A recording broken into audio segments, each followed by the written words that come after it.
I got my fork, you pick up your fork, and we'll do it together. Hello, welcome to the CEDRD, a podcast connecting newer professionals in the field of eating disorders to those of us who have been around for a while. I'm your host, Beth Harrell, a certified eating disorders registered dietitian and supervisor. And I'm Abby Brown, a registered dietitian who is newer to the field. I think of myself as a well-seasoned cast iron skillet with wisdom and experience, yet always ready for something new. And I think of myself as an Instapot with innovation and a fresh perspective. This podcast brings both to the table to share ingredients, recipes, and techniques of past and present so we can all be our best for the future. The kettle is heating up. The skillet is on simmer. So join us around the table for true professional nourishment. Abby, ready to stir the pot? Let's do it. Hello, it is so good to be back with you on the CEDRD. We took an unexpected break, but we are back in full force, and pretty soon we'll be starting our medical series, so please stay tuned for that. But we had the honor of talking with Dr. Jillian Lampert. She is a registered dietitian, PhD, LD, Masters of Public Health, Fellow of the Academy of Eating Disorders. Her bio is in the show notes. And she shares her story of being in the medical school, but then was drawn to nutrition. And we are glad she shifted, I am for sure, to become an RD and PhD. She's that force that we need in the eating disorders world. You know, as you listen in, you're just going to get this warm feeling. The theme of her work is joining and helping, doing things together, bite for bite. And she has created for her clients and patients what she wishes she would have had many years before. She is passionate about communication, wellness in schools, and policy. So please listen in, and I hope you enjoy our time with Dr. Jillian Croll Lampert. Welcome, Dr. Jillian Lampert. Wow, we are excited to have you. Thanks. I'm really excited to be here. Yes. Hello. So excited to learn from you. As I was just doing some research, I'm like, wow, she wears so many hats. It seems like you've got your hands in lots of different things, and we're super excited to learn about them. But just to ease our way into that, mountains or beach? Mountains.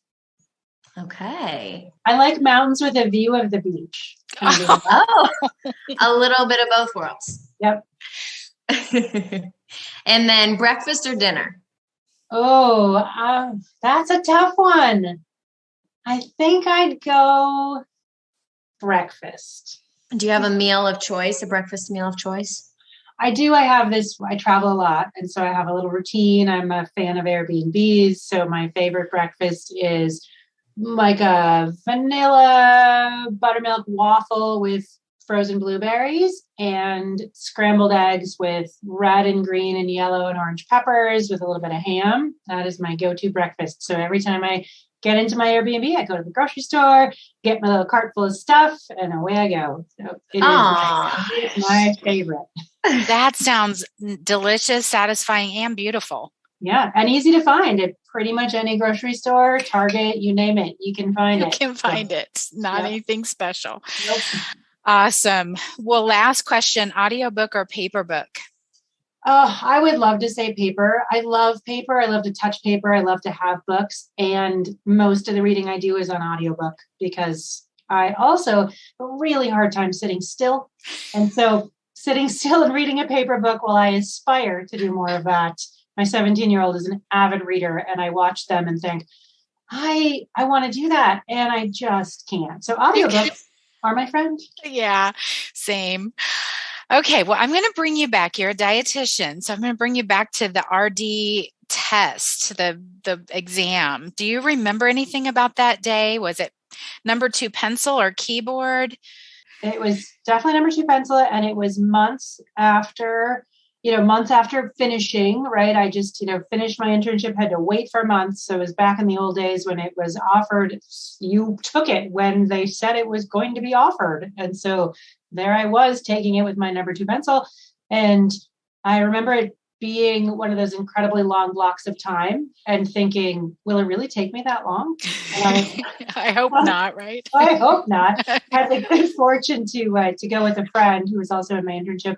We both had a similar experience. Now, we agreed that we would wait for each other outside the room, regardless of how long it took. And we were probably within about 6 minutes of each other taking the exam. And it didn't take that long. And I was pretty grateful that we had done a little bit of preparation, given the lack of the amount of time between finishing everything and taking the exam. So I remember it with lots of dread and then lots of excitement. Okay, a little bit of both. Yeah. And the preparation is key, right? But then also doing it with friends, somebody who's going through it with you. Yeah. And that's a big part of what this podcast is about, is like remembering the anxieties of just passing the board exams and things like that, but also being together and learning this work together and learning from each other. So we're going to learn from you today. And I wonder how you got into the field of nutrition and eating disorders, both. Yeah, it's sort of it's a little bit of a long story, but I'll try to make it not quite as long. I was going to be a physician. I was going to be a doctor. When I was 6, I got one of those cute little medical carts that you got as kids that had like the toy otoscope that probably is way too sharp now and would never be yeah, it would never pass. I don't know how I didn't puncture somebody's eardrum with that little guy, but I was going to be a doctor, and that was it. And my parents were excited about that, and that was what I was going to do.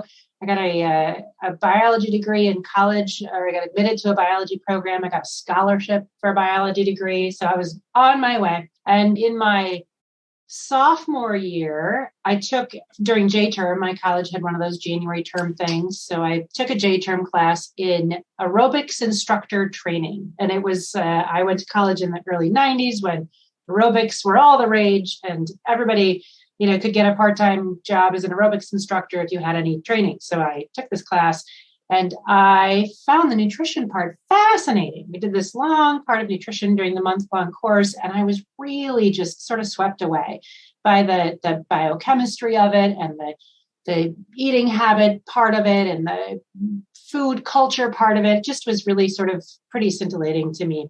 And so I called my parents sometime in January that year, and I said, I don't think I want to be a doctor anymore.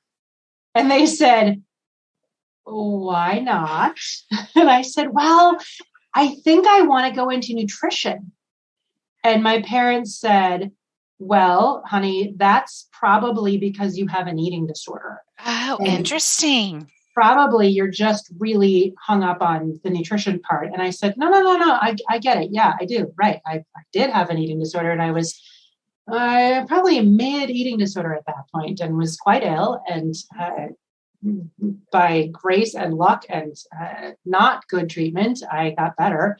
And I'm really grateful for that. But I really said, no, this is like, I knew it was just different. I knew that this was a love I had. And in my colleagues at school, the other students in my major, I just didn't see myself working with most of them.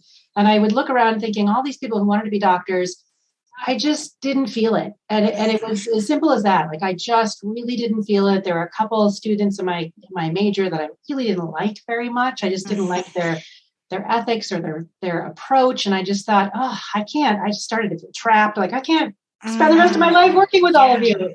You're not my people. And so I convinced my parents, like, no, I really want to do this nutrition thing. And they said, yes, well, you have a scholarship for a biology degree, so you're not going to go change your major. And I was like, okay. And now, of course, as a parent of a 17-year-old who will be starting college in the fall, I really understand how they were feeling. So I said, okay, I think I can figure this out, because I'm really resourceful, if nothing else. So I figured out how I could take a bunch of nutrition classes at another university nearby, actually 2 other universities. So I put in some summer classes and I took a bunch of nutrition classes, and I thought, yep, this is what I want to do. Finished that biology degree, had essentially a nutrition minor, except my university didn't offer that. So I just crafted it, and then did what many people do when they're not quite sure what to do next. I went to grad school because that seemed like a good plan. And so I applied for graduate school in nutrition, and I went from Minnesota, where I did my undergrad, to Vermont, to the University of Vermont, to a master's of science program in nutrition and loved that, worked with an amazing advisor and really felt like, yeah, this is it. And my parents, meanwhile, are still like, I don't even know what this nutrition thing is. What does that mean? What do you do with that? Is that a job? And so I kept saying, like, just wait, just hang on, wait for it. It's going to be okay. I had a research assistantship for grad school, so it was relatively okay. And about halfway through my first year, somebody said, well, where are you going to apply for an internship? And I said, an intern what? And they said, well, you're gonna be a dietitian, right? And I said, yeah, I think so. And they said, well, you need to do an internship. And I'm like, what's that? So, isn't that amazing? Yeah, I totally remember. I was an internship director for a little while, and people would say, nobody told me this. Yeah. I just didn't, and particularly I think as a grad student and as a bio major, I just wasn't on the sort of path, the undergraduate nutrition path. And I teach now at the University of Minnesota, and I see students on that path. And I'm like, oh, you know how you're going to get there. That's great. It's a good path. So glad somebody's helping you. So I dug into what I needed to do, and I applied for internships, both at the internship at the University of Vermont and then the one at the University of Minnesota. And at this point, I was well. I was into recovery. I was feeling good. I was doing really well.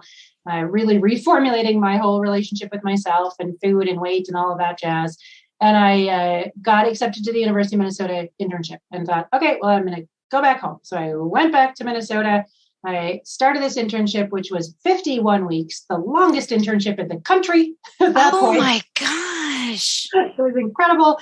And we, back in the day, a million years ago when I was an intern in the early 90s, we actually, as interns, were paid a little bit. So I think we were paid like $300 a year. So we were just rolling. A little stipend for you. Really great. But we soon discovered other interns paid for their internship. So we were pretty lucky. But I had an incredible internship. At the University of Minnesota hospitals and clinics, I saw illnesses and disease states that I have not seen since, but I have read about. I saw things that shouldn't happen but do. I saw an amazing dietetic education, and there at the time was an eating disorder program at the University of Minnesota, one of the few in the country at that point. At that point, there are probably 5, 8 eating disorder programs in the whole country. Yeah. And so I had this I had a long rotation in eating disorders and in the psych units. My fellow interns were so afraid of it. They were like, I don't want to go up there. That's really scary. The doors are locked and there's, I don't know. And those eating disorder people, I don't know about them. And I had this tension at the time, because at that time in the dark ages, you didn't talk about having had an eating disorder if you'd had one and were a professional. And nobody told me that, but I knew it. I just knew that it was true, and I didn't quite know why. And it never made sense to me, because why wouldn't I talk about it? Not that because I had an eating disorder, I knew all that much more than somebody who didn't. But if I had had diabetes, I probably don't think somebody would have said, if I had become an endocrinologist, don't ever talk about that. Or I would have thought like I shouldn't share that. So it was very strange, but I knew. And so I didn't say anything, but when I walked into the unit and all my other interns were sort of, my friends were nervous, I walked into the unit and I was like, oh, these are my people. I mean, you're crying at lunch and you're over there like not knowing how you feel. And this is comfortable, which I recognized at the time was a little odd, but, and I loved it. And so I was sort of hooked. I did a lot of staff relief. And then when I started my first job right after that, my first boss at a small community hospital, about 110 bed hospital in central Vermont, had moved back, said, what do you know about eating disorders? And I was like, what do you mean? What do I know about eating disorders? Because my first thought was, did somebody find out that I am in recovery? Like I'm recovered? Did she find out? And she said, well, the community did this needs assessment and we need to create an eating disorder program, and none of us know how to do that. And don't you have experience? And I was like, yeah, I got like 10 weeks of training. Ready. Yeah. So she said, great, go upstairs to the mental health unit. And there are she told me who to talk to. There are a couple of people up there really excited to do this thing. And you guys are going to start an eating disorder program. Wow. All right. So we did. Okay. So we started a program that probably today we would call an IOP. Okay. And worked in the field ever since that first program. Yeah, that is crazy. And so now you still became a doctor, just not a medical doctor. Right. And I love how you said, nobody told me that, when I'm calling it the lived experience or someone with history. And when you said nobody told me that, and then, but I knew it, it's that felt sense of like the elephant in the room. And now we can talk about it. And that's a really great, because there's groups within the Academy for Eating Disorders. That's the SIG. The special interest group. So it's the professionals in recovery. Yeah. Yeah. And part of the start of that. Yeah. Oh, you were part of the start of that? Yeah. Okay. Awesome. And then there's a nutrition SIG there too. Yep. And probably many, many others. So we're not here to talk about AED, but you're very involved in that, and they're super programs. So you got into the field kind of around about, you've taught us all so many things, and I don't know where your passions lie today. I know when you came to Kansas City, it was about fecal implant microbiome. But what are your interests right now? Oh, varied and many. And I'm still fascinated by the GI, the sort of whole gut microbiome. I really think that will continue to be a very interesting piece as we move forward in the field, because, we as dietitians working with people with eating disorders have known for a long time that the food is really important.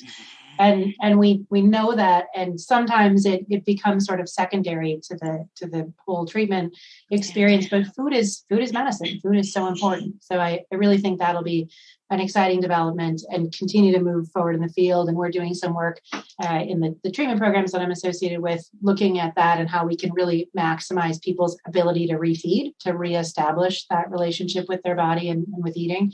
So I'm still passionate about that. I kind of have sort of three major areas that I spend my time doing between my day job and my hobbies, which look a lot like jobs.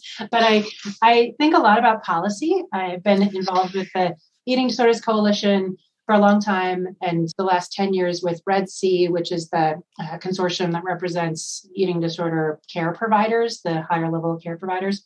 And so we think a lot about access to care, both on the EDC and the Red C side. So I spend a lot of time on issues related to access, to insurance, to regulations, to really some minute rules and regulations within like the Department of Labor and other policy areas that often make people's eyes glaze over, but are really important in really changing access. So I'm really passionate about getting more care to more people, because there, as we all know, there's not enough care for people with eating disorders. And the last 2 years has really brought a little bit of a shift in awareness for eating disorders. Through the pandemic, there's been, you see it all the time. There are articles everywhere about eating disorders, and there's more awareness, and there's finally more awareness of mental health. And this sort of, I think, a collective understanding as a society that hard things are hard, and we need to work together, and we need connection. And so I'm excited about that piece of it, because that really helps from a policy perspective. So I think a lot about policy. I think a lot about communication, and how do we continue to talk about eating disorders and help people to understand eating disorders, even if it's just to the point where they can recognize somebody might be struggling with something and get them to somebody who can help. And so we think a lot about communication and a ton about training. I do a lot of talks, a lot of virtual talks now, really trying to train more healthcare providers to recognize eating disorders and to, try to say the right things. We all say things that don't quite land well with our patients or our clients. And sometimes saying a thing that'll land easier and land more gently is not that hard. And we can just switch our language. So I'm really passionate about training and education and communication. And then my real day job, which is at the Emily program, and actually that's even a sort of longer story. The Emily program and Veritas Collaborative merged middle of last year. And so now our parent company is called Akanto. Akanto means beside. So it's really a commitment to walk beside people. And that's really my clinical philosophy, that we need to walk beside people as they go through this journey. And so I do a lot of of work from a executive level, expanding, bringing more programs to more places, really continuing to build access based on how do we walk with people and how do we get them care that fits in their life and saves their life and helps people and is really there for people who need care, because people need care when they get an eating disorder. Mm-hmm. You mentioned bringing awareness to other medical professionals, but as a professor, is that something that you're bringing into the classroom as well? It is. I teach every semester at the University of Minnesota. I teach a management of eating disorders course. And I have the intro of the class is really around what are eating disorders, why do people get them, all of the diagnostic pieces, the classification pieces, what treatment looks like. And the other 2/3 of the course are really practical, like here's what we do in treatment. And I try to bring in people to talk about their work in terms of, here I'm a dietitian in eating disorders, other than just me, bringing in therapists, bringing in physicians, bringing in frontline staff that are in those tech positions, whether they're mental health techs or dietetics, people who are really with the patients in between the therapies, because the in between and the beside work is so important. Mm-hmm. So I try to educate, and hopefully I'm doing a little bit to educate the future generation of health providers. Many of the students in my class will go on to be physicians or dietitians or therapists or physical therapists or PAs. I probably managed to scare a few of the pre-med students when I tell my story. So, it's just my experience. Yeah. My experience. But I really think that it's important for healthcare providers to have a perspective. As you noted, I would have lots of degrees. I really liked school. I have an MS, I have an MPH, I have a PhD. I continued to find in my education that I had to seek out my eating disorder training and more and eating disorder access. And I really want to do some small piece to change that. So, all right, let's take a quick break to recognize our sponsor, MyClearStep. If you haven't heard of them, they have numberless scales and are the first HIPAA-compliant solution to a blind weigh-in for clients working to recover from their eating disorders. And although I had heard of this several years ago, these scales became a game changer during the pandemic for so many of us, myself included. Seamless access to data for clinicians and a simple anxiety-free virtual experience for clients and families. They are offering a discount to listeners of this podcast with the code BethHarrell at myclearstep.com. Information in the show notes. You mentioned scaring the medical students, and you were kind of, even the dietetic students were like, so many of our guests are professionals, and they also tried to steer as far away from eating disorders as possible. So it is one of those things. I'm so grateful for the year 2022, where we actually have people seeking these degrees and medical doctors and providers seeking these degrees with a health at every size, intuitive eating kind of lens and weight neutral care. And so I'm curious on your, here I'm thinking access to insurance, more care to more people, policies. Is there any spoilers that you can give us on what direction we're going? We have a number of things in play, and certainly anybody who wants to get involved, and encourage them to check out the Eating Disorders Coalition website. We're working on a bill to improve access to mental health awareness and resources in schools. That interestingly, right now, there's an avenue in schools for the school wellness policies that are really focused on nutrition. And I would perhaps argue they're really focused on nutrition from a relatively narrow lens in some ways. And so we're really trying to expand that to include mental health in that, which might not at first glance be like, how does that work? But it's a wellness policy, right? So wellness, I think, and I think many people agree, is a much more multidimensional concept, and mental health and nutrition go together really well, and they actually need to work together. So we're looking at improving some of those wellness programs with expanded mental health treatment with a particular focus on eating disorders. And so that the folks that are in schools who are interfacing with students, who are so important in the lives of students, will be better equipped to recognize better trained in terms of just an awareness and what's their language and what are they hearing. So we're excited about the improving the wellness programs through that bill.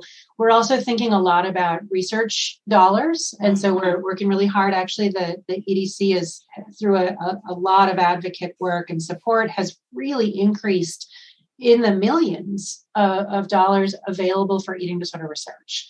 And as a field, we haven't had certainly the amount we need from a funding perspective for eating disorders research, but the EDC has managed to really get those numbers up a bit and continues to do so. And we're also really looking to support the ongoing support of NCED, which is the National Center for Excellence in Eating Disorders that's based in North Carolina.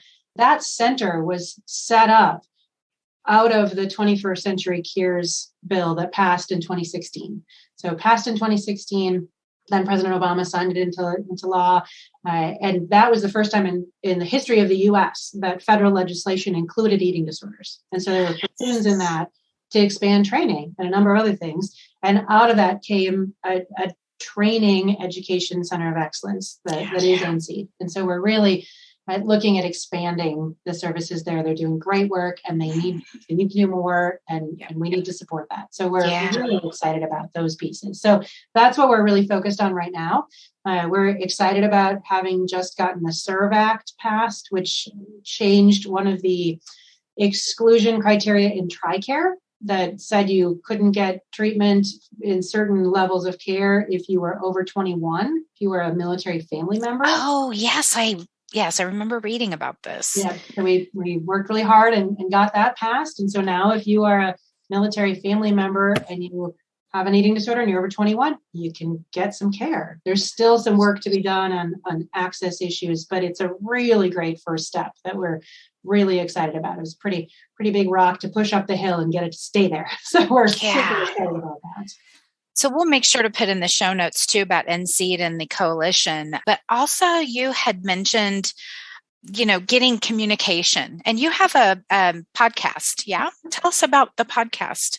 Absolutely. So we have a podcast called Piecemeal that's sponsored by the Emily Program and Veritas Collaborative. And the goal of the podcast is twofold. One, we have half of our episodes are recovery stories. And so we bring on people who are sharing their story of recovery from an eating disorder.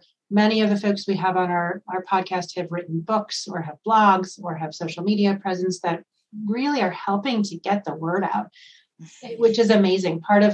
One of the last assignments for my class is to read a memoir book of somebody who experienced an eating disorder, either themselves or a loved one, and write a paper on it. And 10 years ago, they had 10 books to choose from. And now they have 60, 70 books to choose from because people are sharing their stories in really meaningful ways. So that's a really important piece that we focus on with Piecemeal is recovery stories. And we ask every guest, my favorite question to ask every guest is, there are people listening right now that are thinking, yeah, that recovery story is great for you, but it's never going to work for me. And I asked the guests, what would you say to them? And those are just beautiful, beautiful nuggets of wisdom, because there's so much wisdom in people who've walked that path ahead of you, and everybody's experience is different. And, we always sort of say, take what works and leave the rest. Just pick up those nuggets and use them to the way that they are meaningful to you. So we focus a lot on recovery. And then the other half of the episodes are really about happenings in the field. We have advocacy focus, a research focus, a treatment focus, really talking about what's happening in the field and really trying to do our piece, our little part to educate more folks and to do it in an accessible way. So we bring on lots of people who are doing super cool, complicated research and help them to explain it in ways that mere mortals can understand. Yes. And so really helping to continue the dialogue. Yeah, there was an episode I listened to on the Minnesota semi-starvation study, right? So that was done at the University of Minnesota. And then there was the follow-up. And isn't it amazing? Because when I started in my supervision, that would have been in 93. And we had that data, and I was taught that through my supervision, but we were so early in the field that it was like, now there are so many YouTube videos and things that help people see it in cartoon ways and help our clients and patients understand what's happening in their body in that way. It's just amazing. So yeah, to have your guests be able to explain like what's happening with this now 50 years later, that is amazing. I think I know I have it bookmarked, and I have a graduate elective course too that I teach, and that is one assignment that I have. Actually, for the certification for the certified eating disorder specialist, I added that piece of the looking at the Minnesota semi-starvation study. It's the 50-year review.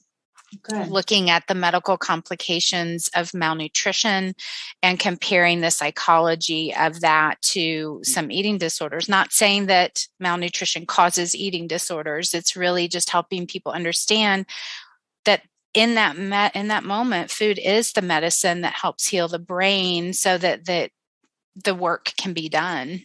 Yeah, I have a really fun story about that. When I was a young dietitian, I was working in a hospital, and I went in to see somebody, and he had a relatively sort of name that's pretty popular or more common in the Midwest.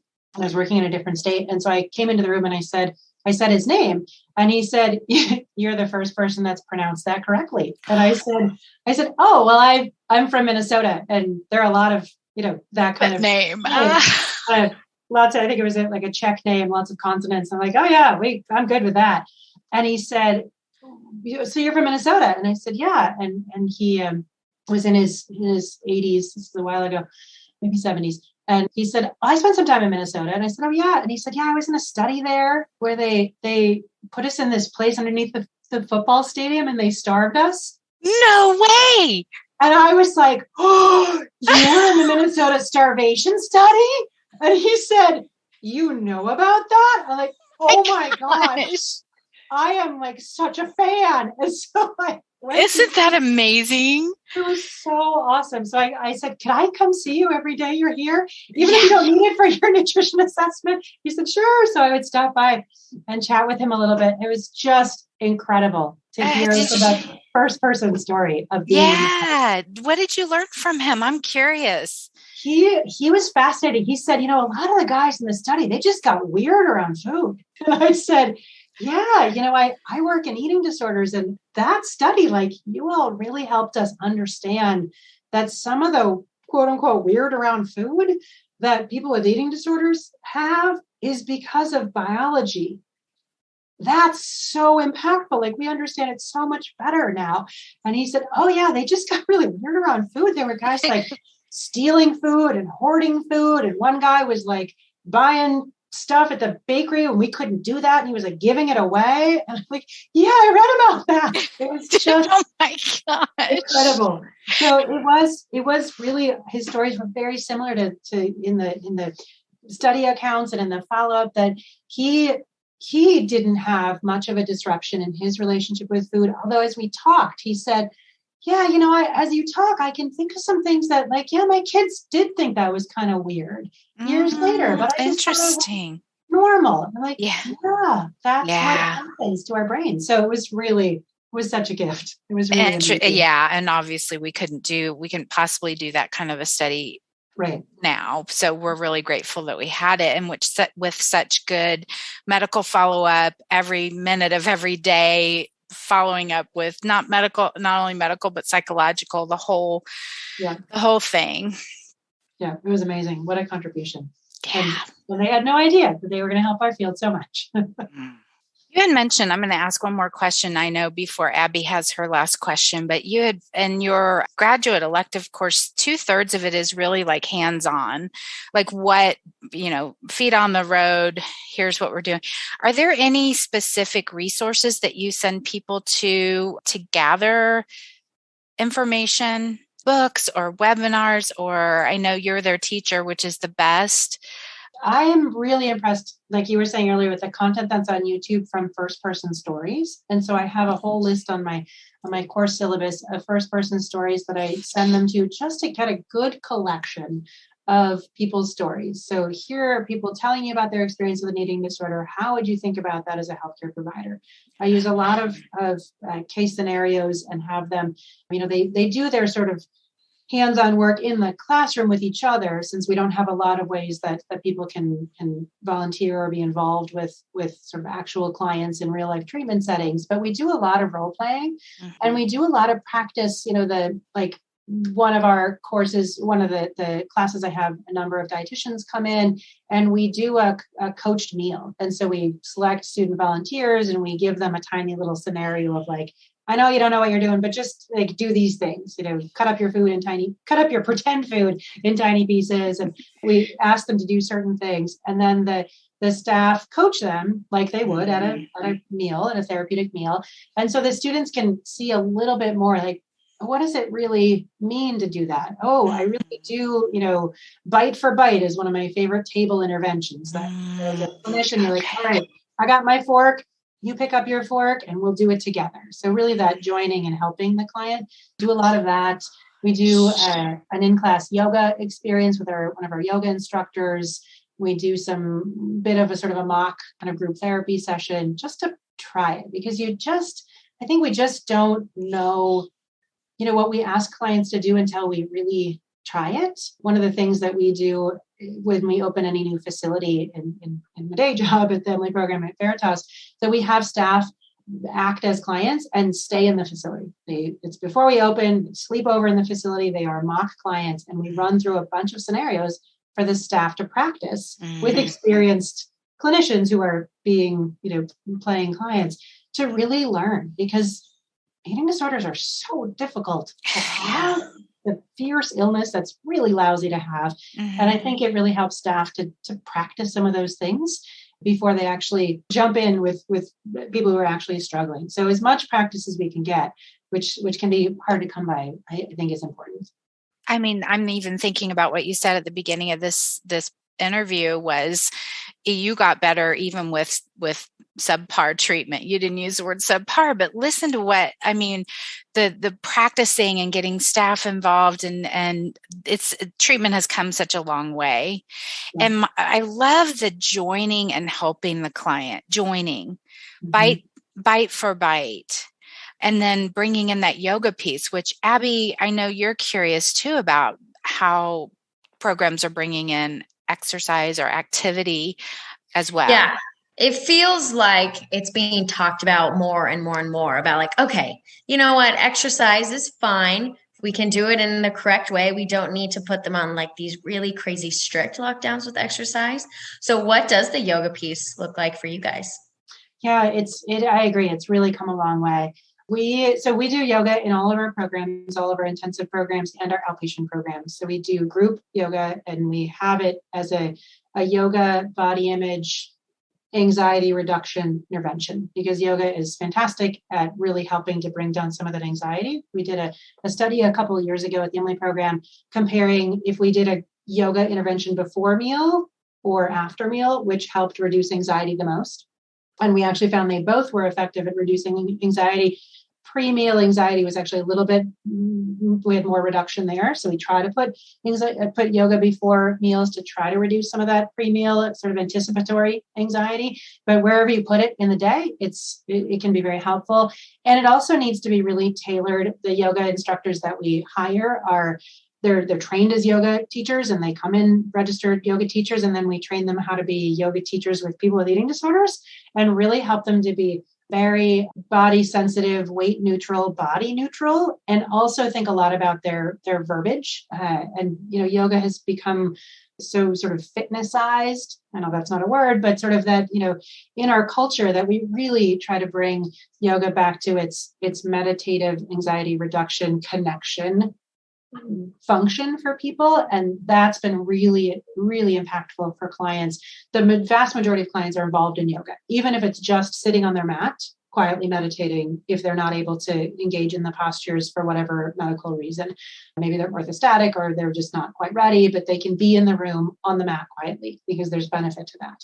And so we do that with everybody. And it's a really important core part of the program. We also then do some mindful walks We do some fresh air walks. We really believe that people should, move their bodies in a way that works for them and in a way that is really based on what feels good and not what the eating disorder is telling them, right? So we work individually with each client to figure out what the right place for activity is at that time, recognizing that that will change over time. And so we need to continue to change and stay connected. I think as treatment lengths of stay have gotten shorter over the past 15 years at those higher levels of care, we're not able to do as much of that modulating of activity in the highest levels of care. And that really falls more to the outpatient levels of care to pick up that work. So I think it's an important training piece that people feel comfortable with, really understanding how to manage exercise, whether it's using the CEDRD guidelines or whether it's using another approach that really making sure it's individualized. We hear stories all the time, right? And I'm sure you've heard them particularly from athletes or people who are very active, who the eating disorder, sort of wrapped exercise into that somehow. But at their core, it's movement and activity is part of who they are. I love Jessie Diggins is one of our Olympic gold medal athletes that talks a lot about how exercise and athletics really fits with eating disorder temperament and how they're, athletes we know are at much higher risk. That I think sometimes we, like you were saying, we decouple it way too quickly. Like, oh, you can't do that. Well, it's like saying to somebody, you can't do that thing that's part of you. Yeah. Good. Why don't we help them to figure out how to do that thing? Just another thing that has gotten better, because back in the day it was, okay, well, I don't care if you're an Olympic athlete, you've trained your entire life, you just need to stop. Yep. So we have come a long way, thankfully. Yep, we have. And it's almost therapeutic. We want our patients to have as much therapy as they can get. So stripping of them of that is, a bummer, but it's good to hear that we're kind of on the up and up with that. Everything that you have said kind of brings me back to the beginning when you said that it puts a little bit of fear into students or other professionals when you talk to them about eating disorders. And not that we want people to be scared of them, but to take it seriously. And it sounds like that's where we're headed. The more programs we're getting in, like with insurance and bills being passed, it is being taken more seriously. So we thank you for all of your work. It's great. Yeah. And there's a lot of reward in diving into that scared part, because it's just when people recover and you're part of their journey, it's just the best.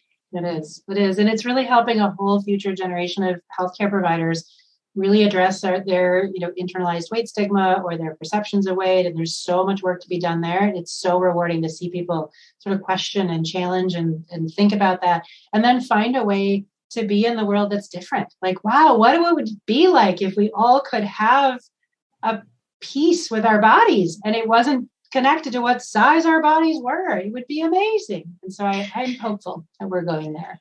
Well, and I need to tell you, Jillian, sorry, Abby, I know that you're ready to do your thing. You may be aware, I'm not sure, but the Academy ASCEND is working on a weight inclusive toolkit for dietetic students, and it should roll out in about 2023. So that's great. Yeah. Yeah, that's good to know. I wasn't aware of that. Good. We need that.